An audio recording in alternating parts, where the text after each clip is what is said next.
नमस्कार। नवरात्रि के शुभ अवसर पर नाना पालकर स्मृति समिति द्वारा आयोजित इस व्याख्यानमाला में आप सभी का स्वागत है।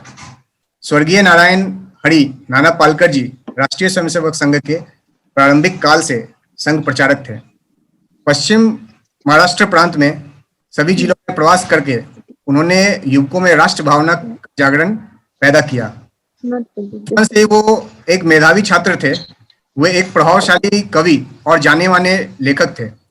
उन्होंने लिखी एक पुस्तक इज़राइल छला करुण वला करुण देश विदेशों में प्रसिद्ध और लोकप्रिय थी। स्वर्गीय नाना जी ने रचित कई राष्ट्रभक्त पर लिखी गीतों का गायन न सिर्फ संघ कार्यकर्ता करते हैं बल्कि आकाशवाणी में भी उसका प्रसारण किया जाता है। पुणे में रानाडे वाद स्पर्धा नाम की एक प्रतियोगिता युवकों में बड़ी आकर्षक की थी। इस प्रतियोगिता में नाना पालकर जी ने प्रथम पुरस्कार प्राप्त किया था और उस स्पर्धा में जो विषय था वो विषय था महिलाएं स्त्री शक्ति के बारे में। करीब 75-76 वर्ष के पहले की बात है। उस समय नाना जी ने महिला सशक्तिकरण पर जो बात थी उस पर जोर दिया था। आज की इस स्त्री शक्ति जागरण व्याख्यानमाला आयोजन में नाना जी की ही प्रेरणा है। नाना जी संघ के वक्ता भी थे और समाज में लोगों को समाज के लिए सेवा भाव से काम करने का आग्रह करते थे। उनके इस विषय के प्रभाव से ही पुणे में 50 से ज्यादा सेवा बस्तियों में स्वराज सर्वांगीण विकास प्रकल्प के माध्यम से शिक्षण, आरोग्य, सुरक्षा, स्वावलंबन और संस्कार का काम गत 20 वर्षों से यशस्विता के साथ चल रहा है। महिला स्वयं सहायता ग्रुप, जिसे हम स्वावलंबन और बचत गट के नाम से जानते हैं, उसमें सैकड़ों महिलाएं छोटे ऐसे उद्योगों से व्यवसाय प्रारंभ की हैं। इससे वो स्वावलंबी भी बनी है और अपना परिवार चलाने में अपनी एक भूमिका भी अदा करती हैं। 14-15 साल की लड़कियां अपने जीवन का एक प्राकृतिक मोड़ इस आयु में अनुभव करती हैं। ऐसे समय उनको सही रास्ते बताने का काम किशोरी से चलता है। प्रबोधन, जागरण और आदर्श जीवन का मार्गदर्शन उन्हें इससे प्राप्त होता है। इस सभी और अन्य सारे समाज विकास के काम स्वराज प्रकल्प के माध्यम से चलाए जाते हैं और इसकी जो प्रेरणा है वो डॉक्टर नाना पालकर जी की है। जैसा कि हम सभी को पता है, कल से नवरात्रि का पावन पर्व शुरू हुआ है और नवरात्रि के पावन पर्व पे हमने ये स्त्री शक्ति जागरण व्याख्यानमाला की शुभारंभ किया है। आज जो अपना व्याख्यानमाला है, इसका आज दूसरा पुष्प है और इसका विषय है मीडिया में महिलाओं की भूमिका। आज इस विषय को रखने के लिए हमारे साथ में जो वक्ता हैं जिनका मार्गदर्शन हमें प्राप्त होगा, उनका नाम है शेफाली वैद्य। ऐसे तो शेफाली जी सोशल मीडिया और मीडिया में एक चर्चित नाम है जिन्हें हम सब जानते हैं, लेकिन फिर भी मैं एक बार उनका परिचय करके देता हूँ। शेफाली वैद्य जी पुरस्कार विजेता बहुभाषी लेखिका हैं जो कि समाचार पत्रों में स्तंभ लेखन का काम करती हैं। वह एक प्रेरक वक्ता भी हैं।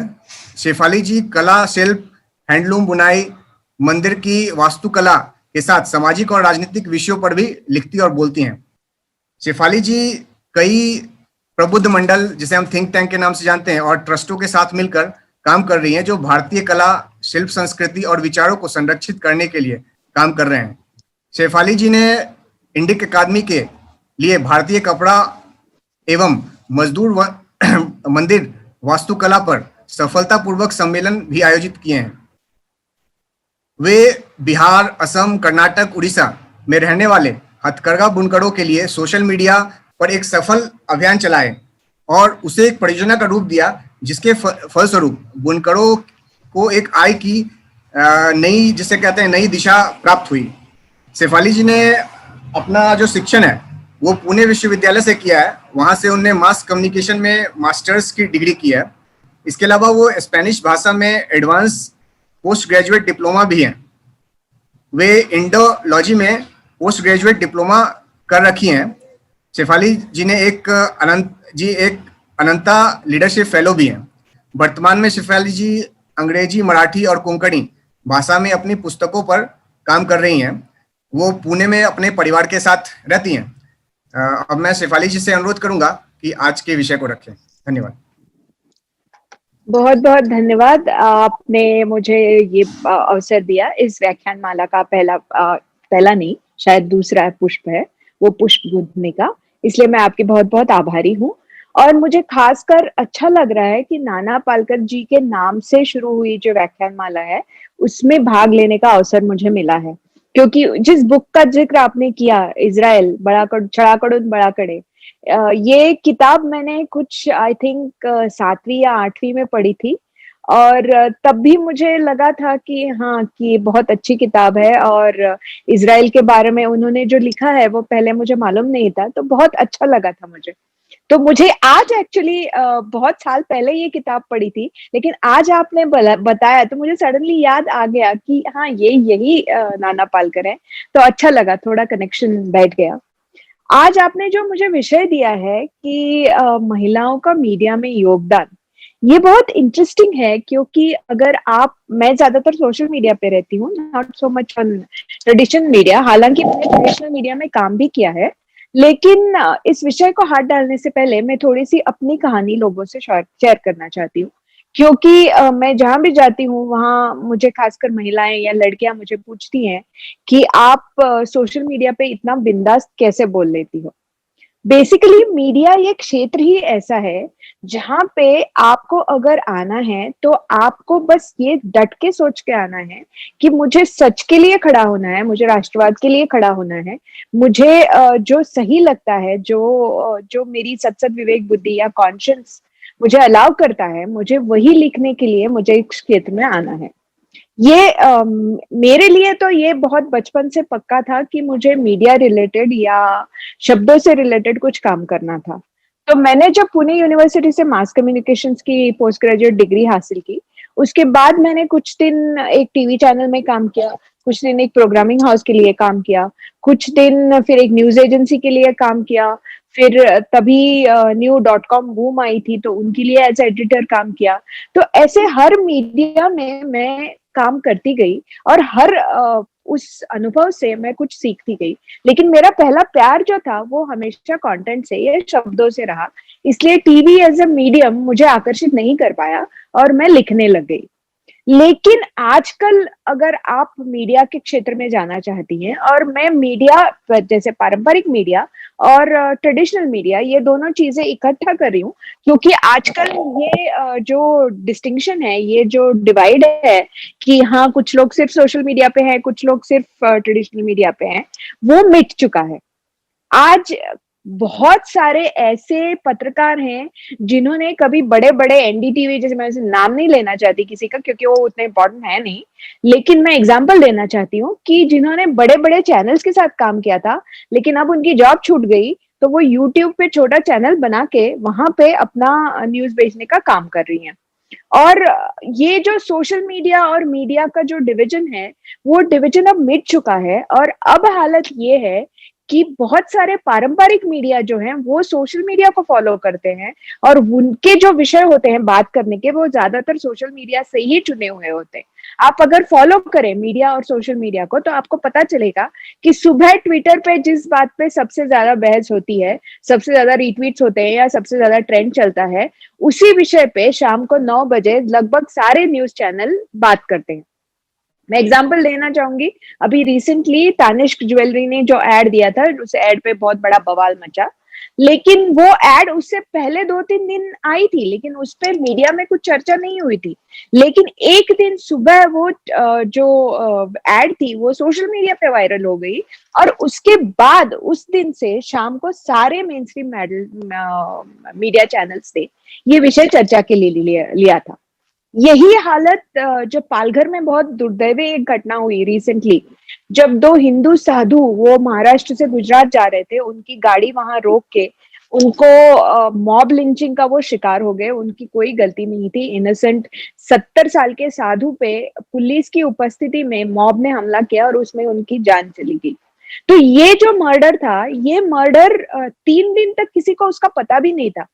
जब तक उसका वीडियो सोशल मीडिया पे वायरल नहीं हुआ उस कांड का, तब तक उसके पहले दिन मैंने उसकी छोटी सी न्यूज पढ़ी थी न्यूज़पेपर में कहीं, तो वो 5वें पेज पे एक 4 लाइन की न्यूज थी कि 3 लोगों की पालघर में मॉब लिंचिंग में मृत्यु हो गई। बस वो साधु थे क्या थे उसके बारे में कुछ भी नहीं लिखा था। लेकिन जब वो मॉब लिंचिंग का वीडियो वायरल हो गया, तब सडनली लोगों को पता चला कि किस घिनौने तरह से उन इनोसेंट निरपराध साधुओं को मारा गया था, और पुलिस की उपस्थिति में पुलिस खुद उनको मॉब के हवाले कर रही है। ये वीडियोस जब आ गए सोशल मीडिया में, तब वो सडनली मेन स्ट्रीम न्यूज हो गया, और उसके बाद रिपब्लिक, टाइम्स नाउ जैसे चैनल्स ने उसको कवर करना शुरू किया। तो पहली बात तो जो मीडिया में आना चाहती है महिलाएं, मैं उनको बताना चाहती हूँ कि कोई आपको बताए कि सोशल मीडिया बहुत कम ट्रैक्शन वाला फील्ड है और सोशल मीडिया में लिखने से कुछ नहीं होता, ये सब गलत है। आजकल जो पारंपरिक मीडिया जो है वो सोशल मीडिया से ही चलता है, सोशल मीडिया आगे होता है हमेशा और मेन स्ट्रीम मीडिया उसके पीछे होता है, ये सच है। दूसरी बात, अगर आप महिला हैं और आप मीडिया में आना चाहती हैं तो जरूर आइएगा, लेकिन केवल आप महिला हैं इसलिए आप ये एक्सपेक्ट मत कीजिएगा कि कोई आपके साथ हमेशा स्त्री दाक्षिण्य के साथ बर्ताव करेगा, या हमेशा आपको रिस्पेक्ट मिलेगी, या आपको कोई फील्ड में बहुत डिफिकल्ट जैसा क्षेत्र है वहां आपको भेजा नहीं जाएगा। ये नहीं होता है, क्योंकि अगर आप मीडिया में, चाहे मेन स्ट्रीम मीडिया हो, चाहे मतलब पारंपरिक मीडिया हो, चाहे सोशल मीडिया हो, लेकिन एक बार अगर आप मीडिया के क्षेत्र में आ गए, आप कुछ बोलने लगे, चाहे आप प्रोफेशनली वो कर रहे हो या ना हो, जैसे मैं वो प्रोफेशनली नहीं करती, मैं प्रोफेशनली फ्रीलांस लिखती हूँ, लेकिन जो मैं ट्विटर पे बात करती हूँ या सोशल मीडिया पे बात करती हूँ वो मेरा निजी विचार होते हैं हमेशा। लेकिन जब मैंने बोलने की ठान ली है तो मैं ये एक्सपेक्ट नहीं कर सकती कि कोई मुझे ट्रोल नहीं करेगा। ट्रोलिंग होती है, बहुत बहुत बेरहमी से होती है। जैसे कल परसों ही इस टानिश के एड के बाद कई वामपंथी विचारों के खुद को लिबरल कहने वाले लोगों ने, जिनमें ब्लू टिक हैंडल भी शामिल थे, उन्होंने मेरे नाम से एक फेक ट्वीट वायरल किया। इतना भद्दा, इतना इतना गंदा ट्वीट था कि मुझे फॉलो करने वाला कोई उस पर विश्वास करेगा ही नहीं, लेकिन फिर भी उन्होंने किया और बोला कि ये ट्वीट मैंने किया था। क्यों किया पता नहीं, किसी ने तो बहुत मेहनत करके, लोगों के पास बहुत टाइम है शायद, लेकिन किसी ने बहुत मेहनत करके वो फेक ट्वीट बनाया और ट्विटर पे डाल दिया। और कुछ लोग जो कि मुझे ट्रोल करना चाहते थे, उनको भी मालूम था ये फेक है, क्योंकि वैसी अंग्रेजी और वैसे गहने दोनों में जिंदगी में कभी इस्तेमाल नहीं कर सकती, लेकिन फिर भी उन्होंने मेरे नाम से वो ट्वीट चलाया। बात वो नहीं है, वो ट्वीट चलाने के बाद कुछ ही समय में उसको इतनी सफलता मिली, मतलब उन लोगों के गैंग से, और उसके बाद वो कई फेसबुक पेज पे वायरल हो गया। वो झूठ था, वो तो झूठ तो बाहर को आना ही था। तो वो झूठ जैसे मेरे फॉलोअर्स ने भी बता दिया कैसे उसको कट एंड पेस्ट करके बनाया है, और कैसे मेरे नाम के नीचे जो एट है और वाई है वो कट हो गया है वगैरह वगैरह। और उसके बाद कुछ न्यूज चैनल्स, न्यूज पेपर्स ने भी स्टोरी की, मुंबई तरुण भारत ने स्टोरी की, फ्री प्रेस जर्नल ने स्टोरी की और बताया कि ये ट्वीट फेक था।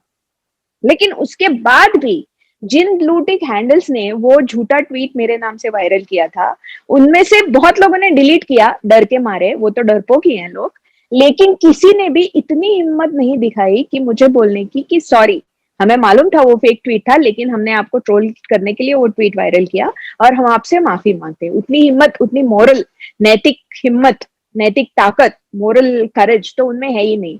तो उनमें से कुछ लोग जो हैं वो उनमें से एक पत्रकार भी है जो इंडिपेंडेंट के लिए लिखती है, उसका नाम मैं नहीं लेना चाहती because she is not that important, but उसने तो उसका ट्वीट डिलीट कर दिया, उसका ट्विटर अकाउंट भी डिलीट कर दिया, और उसके बाद आज वो मुझे बोलती है कि मैं क्यों उसको ट्रोल कर रही हूँ, और बोलती है कि विमेन कार्ड खेल रही है। तो ये विमेन कार्ड जो है, जो महिला का जो प्लैटिनम विक्टिम कार्ड जो है, जो हमेशा वामपंथी गुट की महिलाएं, हमेशा उनके पॉकेट में वो रहता ही है, उनके पर्स में, और जब भी उनको जरूरत पड़ती है वो कार्ड प्ले करती है।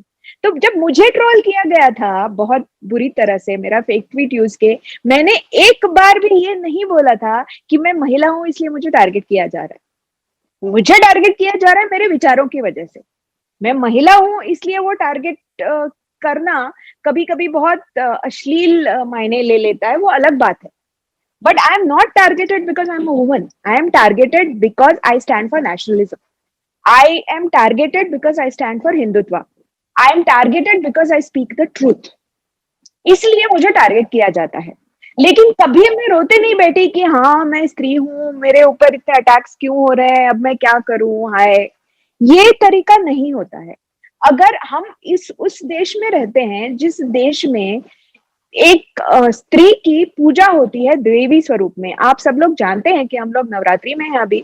अगले 9 दिन देश में मातृ उत्सव मनाया जाएगा, देवी की पूजा की जाएगी। मुझे बड़ी हंसी आती है जब इस देश की लड़कियां मार्च 8 को इंटरनेशनल विमेंस डे करके बहुत हल्ला मचाती हैं।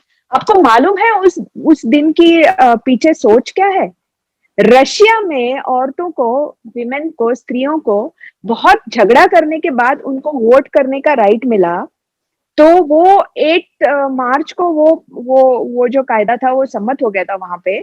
तो वहां कम्युनिस्ट देशों ने वो शुरू कर दिया अपने देशों में। सोवियत यूनियन तब था, उनके जो सारे देश थे वो आयरन कर्टन के पीछे वाले। तो उन्होंने बोला कि हाँ इस दिन उनको वोटिंग के राइट्स मिले हैं, इसलिए हम उसको विमेंस डे मनाते हैं। उसके बाद फिर वो फेमिनिस्ट लोगों ने अप्रोप्रिएट किया, फिर कभी तो यूएन ने उसको डिक्लेयर कर दिया। लेकिन कहाँ रशिया में किसी को मत का अधिकार मिला, तो उसके लिए उन्होंने जो दिन चूज किया उसको हम लोग क्यों चूज करते हैं कि ये इंटरनेशनल विमेंस डे है? हम लोग नवरात्रि को क्यों नहीं चूज करते जो स्त्री शक्ति का उत्सव है? अगर हमको हमारी रिस्पेक्ट बढ़ानी है, अगर हम ये चाहते हैं कि हमारी सोच को, हमारी संस्कृति को, हमारी परंपरा को दुनिया अगर सीरियसली ले ले, तो हमें अपना नैरेटिव चलाना चाहिए। हमारा जो उत्सव है, नवरात्रि का जो उत्सव है, वो स्त्री शक्ति का उत्सव है। सही मायने में पूरे विश्व में हम केवल एक ऐसी संस्कृति बची है जिसमें अभी भी देव को या भगवान को स्त्री स्वरूप में पूजा जाता है। कभी ये परंपरा सारी पुरातन संस्कृतियों में थी। पिछले 2 साल पहले मैं पेरू गई थी, वहां मैंने इनका संस्कृति का थोड़ा सा अभ्यास किया। तो उनके यहाँ भी मेल गॉड्स थे और फीमेल गॉड्स थे, पुरुष देव थे और स्त्री देवताएं थी, और उनकी पूजा होती थी। हर कल्चर में होती थी, रोमन कल्चर में होती थी, ग्रीक कल्चर में होती थी, इजिप्शियन कल्चर में होती थी, मायन कल्चर में होती थी, एस्टेक कल्चर में होती थी, सारी चीन में होती थी। सारी पुरातन जो सभ्यताएं हैं उनमें स्त्री को देवी के रूप में पूजा जाता था। हमारे यहाँ तो स्त्री को देवी के रूप में पूजने की परंपरा जो है वो एकदम सिंधु सरस्वती संस्कृति से चली आ रही है। ऑलमोस्ट 4,500 5,000 साल या उससे भी पीछे अगर हम जाएं, तब भी हमारे देश के जो लोग थे वो स्त्री को, मदर गॉडेस को, मातृ देवता को, उसकी पूजा करते थे। और उसके अवशेष हमको हड़प्पा के उत्खनन में मिले हैं, राखी कड़ी के उत्खनन में मिले हैं, हर जगह के उत्खनन में मिले हैं। ये हमारी परंपरा है। लेकिन कभी ये पूरे विश्व की परंपरा थी। लेकिन जैसे ही एब्राहमिक धर्म का आक्रमण बढ़ता गया, तब उन्होंने बोला कि उनकी जो कॉन्सेप्ट है कि भगवान की, वो सिर्फ पुरुष है, वो सिर्फ एक है और वो पुरुष ही है, स्त्री कभी देवी हो ही नहीं सकती। ये जो ट्रेडिशन है, वो ट्रेडिशन धीरे धीरे पूरी दुनिया में फैलती गई, और हम केवल एक ही सभ्यता, एक ही धर्म जीवित बचा है जहां पे अभी भी हम विश्वास करते हैं कि देवी पहले और उसके बाद देव। The woman goddess Shakti is more powerful than the male god, which is why Shiva is not complete without Shakti. Vishnu is not complete without Lakshmi. ये हमारी परंपरा है। एक बार सोनल मानसिंह जी ने बहुत इवोकेटिवली ये बोला था किसी विषय पे बात करते हुए कि हम शिव जी को अर्धनारीश्वर बोलते हैं क्योंकि उनके शरीर का आधा हिस्सा पार्वती का है, स्त्री का है, और उसके बिना वो कंप्लीट नहीं है। लेकिन वो अर्धनर ईश्वरी भी हो सकता है ना, क्योंकि वो जो मूर्ति है वो आधी देवी है, आधा पुरुष है, आधी प्रकृति है। तो ये जो सोच है, ये हमारी सोच है, ये हमारा कॉन्फिडेंस है, ये हमारा स्त्री शक्ति के प्रति दिया हुआ आदर है।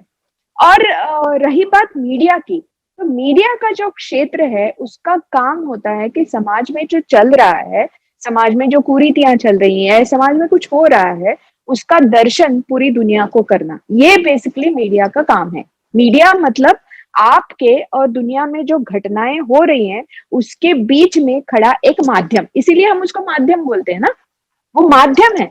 उसको माध्यम को अपने विचार नहीं होने चाहिए, माध्यम को, वो बस एक माध्यम है। जैसे सोशल मीडिया भी एक माध्यम है, जैसे फेसबुक, ट्विटर, रेडिट, कोरा, इंस्टाग्राम, ये सारे प्लेटफॉर्म्स हैं आपको अपने व्यूज दुनिया के सामने डालने के लिए। लेकिन पारंपरिक माध्यम और सोशल मीडिया में सबसे बड़ा फर्क ये है कि सोशल मीडिया जो है वो एक तो बहुत ट्रांसपेरेंट है, वहां पे आप जो लिखें या आपने जो कहा वो आप एक सेकंड में दुनिया के सारे लोगों तक पहुंचा सकते हैं, और आपको किसी एडिटर की या किसी की वेटिंग की जरूरत नहीं है। आपको जो भी कहना है पूरी दुनिया को, आपके हाथ में केवल एक फोन और आपके पास डेटा कनेक्शन हो तो आप कुछ भी बन सकते हैं। आप फिल्म मेकर बन सकते हैं, आप म्यूजिशियन बन सकते हैं, आप पत्रकार बन सकते हैं, आप कोई भी बन सकते हैं, बस उतनी ही चीज चाहिए होती है आपको। और मीडिया में, पारंपरिक मीडिया में ये सब नहीं होता। पारंपरिक मीडिया में पारंपरिक मीडिया तय करता है कि उसको कौन सी स्टोरी दिखानी है, कौन सी नहीं दिखानी है, और जो दिखानी है वो कैसे दिखानी है। वो कैसे दिखाना भी बहुत मायने रखता है, क्योंकि आप न्यूज वही होती है, फैक्ट्स वही होते हैं, लेकिन उसको दिखाना कैसे है वो मीडिया तय करता है। मैं आपको एक एग्जांपल दूंगी। 2 साल पहले शायद मुंबई में एल्फिंस्टन रोड पे रेलवे का एक फुटब्रिज था, वो गिर गया था। और तभी लेडीज लोकल आई थी, तो सारी जो स्त्रियां थी वो उस लोकल में, वो जब नीचे आ रही थी वो ब्रिज से, तो वो ब्रिज टूट गया, पुराना ब्रिज था, और उसमें वो अटक गई महिलाएं, और उसमें ज्यादातर महिलाएं थी। और वो चिल्लाने लगी हेल्प के लिए, कुछ कुछ उसमें फेटेलिटीज भी हो गई। लेकिन हमारे यहाँ जैसे होता है हमेशा कि जब तक पुलिस आए, जब तक फायर ब्रिगेड आए, तब तक वहां के लोकल जो लोग हैं, उसमें संघ के लोग भी थे, तो वहां जाके वो वॉलंटियर करते हैं हमेशा। कहीं भी, कहीं पे बाढ़ आए तो भी यही होता है, कहीं पे कोई भूचाल आए तो भी यही होता है, लोकल जो लोग हैं वो पहले पहुंचते हैं मदद करने के लिए।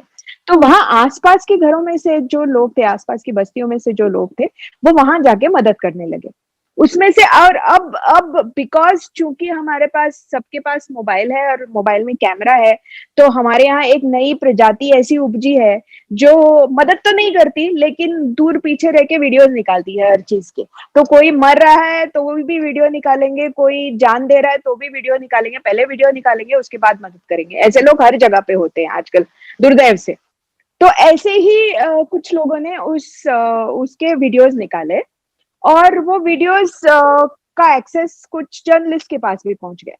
तो एक उसमें से 8 सेकंड की क्लिप ऐसी थी कि जिस एंगल से वो ले गई थी, वहां ऐसे लगता था कि एक स्त्री जो है वो अटक गई है उसके ब्रिज के बीच में, और एक वहां का लड़का जो है वो उसको बाहर निकालने की कोशिश कर रहा है। एक्चुअली वो उसको बाहर निकालने की कोशिश कर रहा था, लेकिन वो जो एंगल, जिस एंगल से वो 8 सेकंड की, सिर्फ 8 सेकंड की क्लिप ली गई थी, उससे ऐसा लग सकता था कि वो उसको कुछ छेड़ने की कोशिश कर रहा है। लेकिन कोई भी ऐसा इंसान इतना दरिंदा होगा नहीं जो इस सिचुएशन में किसी भी महिला को मदद करने की बजाय उसका गैरफायदा, सिचुएशन का गैरफायदा लेगा। लेकिन ये क्लिप, सिर्फ 8 सेकंड की क्लिप, द हिंदू जैसे प्रतिष्ठित न्यूज़पेपर ने उसको शेयर किया अपने रिपोर्ट पे, और उसपे बड़ी स्टोरी लिखी कि भारत में मरती हुई महिला के साथ भी ऐसा बर्ताव हो सकता है, even a dying woman is molested in India.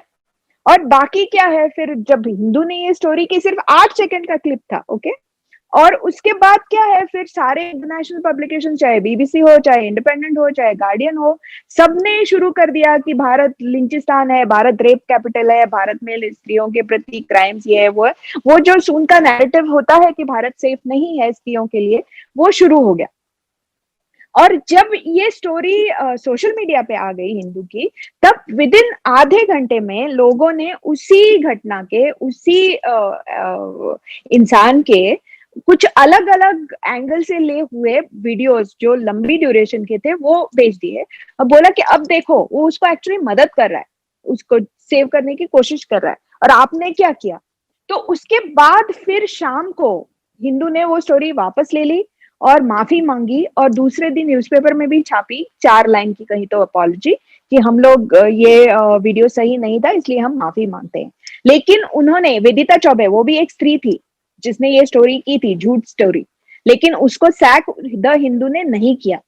और दूसरी बात यह है कि जिस इंसान ने अपना सब कुछ काम छोड़ के वहां जाके किसी और किसी स्त्री को मदद करने की कोशिश की, लेकिन उसको इस तरह से बदनाम किया गया, वो कौन था किसी को मालूम नहीं है। लेकिन आप सोच सकते हैं कि अगर ऐसा कोई वीडियो वायरल होता है 8 सेकंड का, और आप कहीं पे काम कर रहे हो, आपके घर में बीवी बच्चे हो, आपकी फैमिली हो, आपके पेरेंट्स है, वो अगर वो स्टोरी देखेंगे तो आपके बारे में क्या सोचेंगे।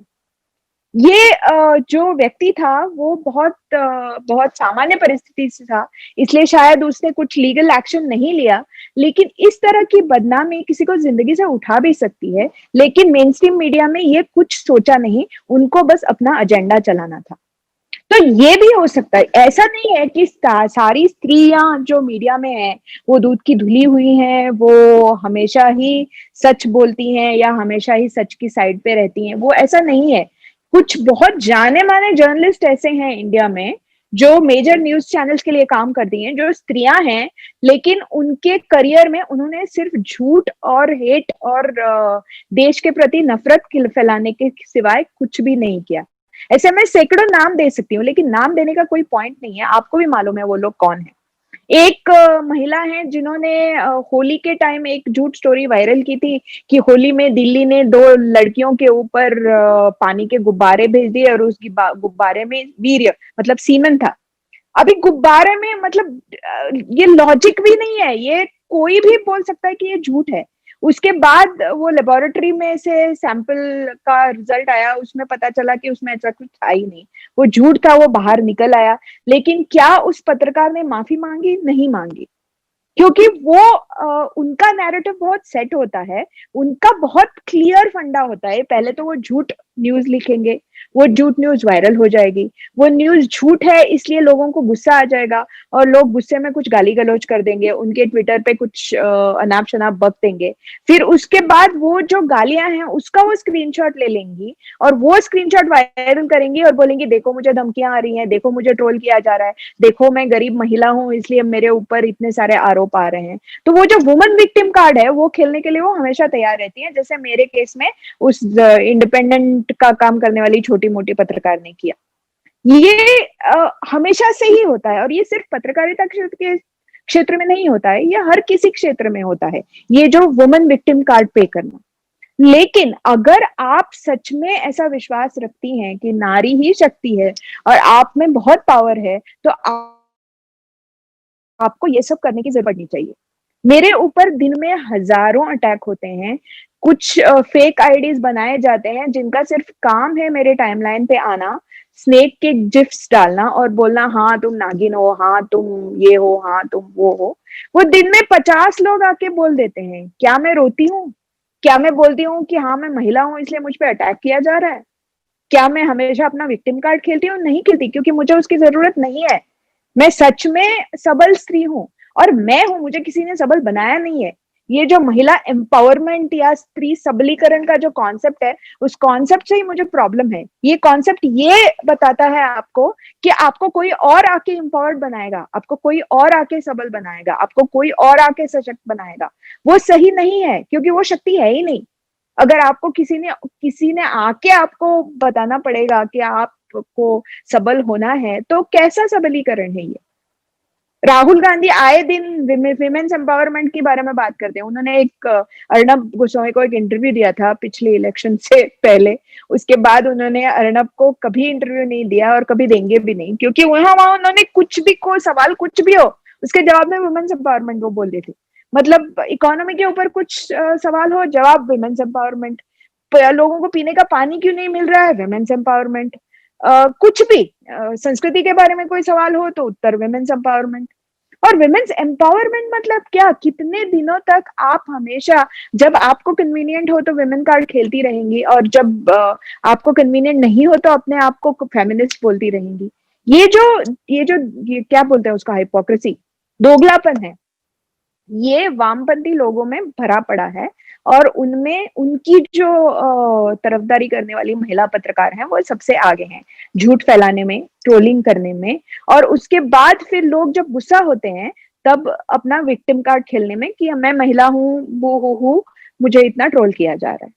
तो मेरा बस यही कहना है इस क्षेत्र में जाने वाली जाके जाने का सोचने वाली लड़कियों से या महिलाओं से कि अगर आप मीडिया में जाना चाहती हो, पारंपरिक मीडिया में या सोशल मीडिया में, आपको अपने आप को बहुत निडर बनाना पड़ेगा, आपको अपने आप को बहुत स्ट्रांग बनाना पड़ेगा कि आप जो भी बोलेंगी उसके ऊपर आपका विश्वास होना चाहिए और आपको ये विश्वास होना चाहिए कि जो मैं कह रही हूँ वो सही कह रही हूँ और मेरी सत्य की शक्ति मेरे साथ है। तब आपको कोई ट्रोलिंग हिला नहीं सकती, आपको कोई आपके इरादे से तहस महस नहीं कर सकता। ये पहली बात। दूसरी बात, आज मैं देख रही थी इस लेक्चर के संदर्भ में, जब मैं कुछ रिसर्च कर रही थी तो एक यूएन का सर्वे है जिसमें उन्होंने बोला है कि इतने सारे सालों के बाद भी पारंपरिक मीडिया में जो बहुत बड़े न्यूज़पेपर्स हैं जो आए दिन विमेन इक्वालिटी, फेमिनिज्म वगैरह के बारे में लिखते रहते हैं, उनके लीडरशिप पोजीशन में बहुत कम महिलाएं हैं जो एडिटर इन चीफ, जो चीफ एडिटर ऐसे पोस्ट पे रहती हैं। उन्होंने ये भी दिए, डेटा है मेरे पास, एक मिनट में बताती हूँ आपको, बहुत शॉकिंग डेटा है एक्चुअली।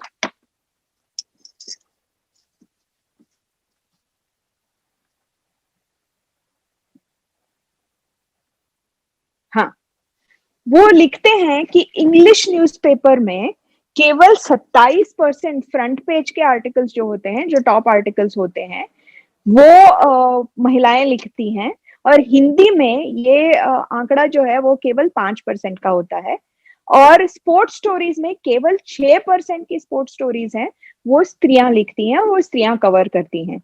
और जो डिबेट आप देखते हैं हमेशा चैनल्स पे, उस डिबेट में सिर्फ 15% महिलाएं होती हैं और कुछ चैनल्स जो होते हैं जिसमें से तो पैनल में 10 लोग होंगे लेकिन उसमें एक भी महिला नहीं होगी। एनडीटीवी जो हमेशा स्त्री सबलीकरण की बात करता है, आप देखेंगे तो आपको पता चलेगा कि NDTV is the top, is the first और सेकंड चैनल जिनके पैनल डिस्कशन में मैनल्स, मतलब पैनल डिस्कशन में सिर्फ पुरुष हैं, स्त्रियां नहीं है, ऐसा एनडीटीवी में सबसे ज्यादा आपको दिखेगा। मतलब करनी और कथनी में कितना अंतर है वो आपको पता चलेगा। तो ये जो सिचुएशन है उसको बदलना जरूरी है ऑब्वियसली, क्योंकि स्त्रियां अगर आज भारत में फाइटर जेट्स उड़ा सकती हैं, अगर एक अर्थमंत्री महिला हो सकती है, डिफेंस मिनिस्टर महिला हो सकती है, तो फिर मीडिया जैसे क्षेत्र में और खासकर जो लोग हमेशा महिला सबलीकरण और विमेन्स इक्वालिटी की बात करते हैं, वो अपने पब्लिकेशंस में 50% महिलाएं क्यों नहीं लाते? वो अपने पब्लिकेशंस में हाई पोस्ट पे महिलाओं को क्यों नहीं अपॉइंट करते? ये पूछने वाली बात है। ये सवाल तो सबको करना चाहिए। यहाँ पे एक और इंटरेस्टिंग बात है, विवेक नाम की एक बहुत पुराना पब्लिकेशन है, साप्ताहिक है, जो नेशनलिस्ट विचारों से जुड़ा हुआ है, राष्ट्रवादी विचारों से जुड़ा हुआ है। और ये जो नैरेटिव है कि ये जो नेशनलिस्ट या हिंदुत्ववादी लोग हैं वो स्त्रियों को हमेशा किचन में ही रखना चाहते हैं, वो उनको कुछ करने नहीं देते, ऐसा एक नैरेटिव चलाया जाता है मीडिया में। आप जानते हैं विवेक की कार्यकारी संपादक कौन है? मेरी बहुत अच्छी दोस्त है, अश्विनी मयेकर, और काफी साल से वो काम कर रही है। उसने खुद भी लिखा था एक बार कि उसको कभी ऐसा महसूस नहीं हुआ कि हाँ वो स्त्री है, वो कुछ बोल नहीं सकती या कोई ऐसा डिसीजन है जो वो ले नहीं सकती, उसके लिए उसे किसी की परमिशन लेनी पड़ेगी। कई बार उसने ऐसा भी लिखा है जो प्रस्थापित विचारों से विरुद्ध है, लेकिन फिर भी उसको किसी ने ऐसा बोला नहीं है कि ऐसा मत लिखो। तो एक्चुअल प्रैक्टिस में क्या होता है आप देखिए, और बड़ी बड़ी बातें जो करते हैं फेमिनिज्म के बारे में, वो क्या होता है आप देखिए, तो उसमें आपको बहुत बड़ा अंतर दिखेगा।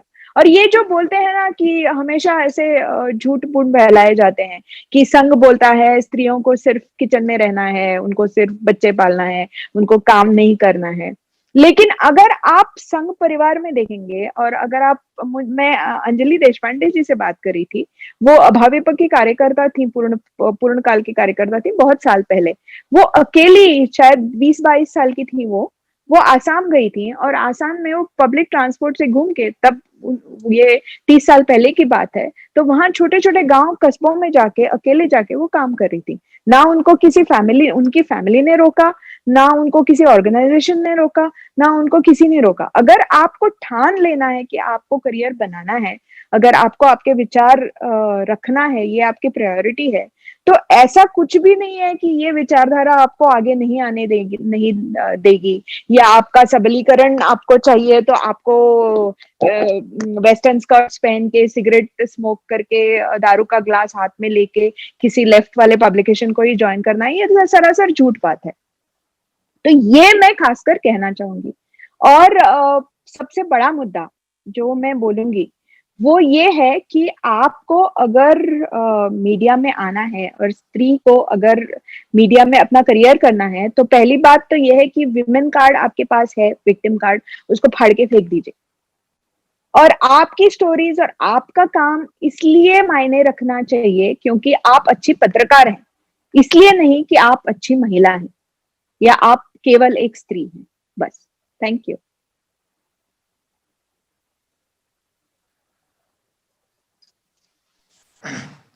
धन्यवाद शेफाली जी। आज का विषय मीडिया में महिलाओं का योगदान, ये विषय इतने अच्छे से रखने के लिए आशा है ये विषय ज़्यादा से ज़्यादा श्रोताओं तक पहुंचेगा और इस विषय का लाभ सभी को मिलेगा। आप अपने बेशकीमती समय में से समय निकाल के हमारे व्याख्यानमाला को दिया, इसके लिए स्वर्गीय नाना पालकर स्मृति समिति की तरफ से बहुत बहुत धन्यवाद। इसके अलावा मैं आज के सभी श्रोताओं को नाना पालकर स्मृति समिति की तरफ से बहुत बहुत धन्यवाद कहता हूँ। ये व्याख्यानमाला अभी 24 तारीख तक चलेगा, तो ये व्याख्यानमाला की पुष्प 2 थी, कल हमारे व्याख्यानमाला की पुष्प 3 इसी समय से फिर से आयोजित होगी। सभी को धन्यवाद।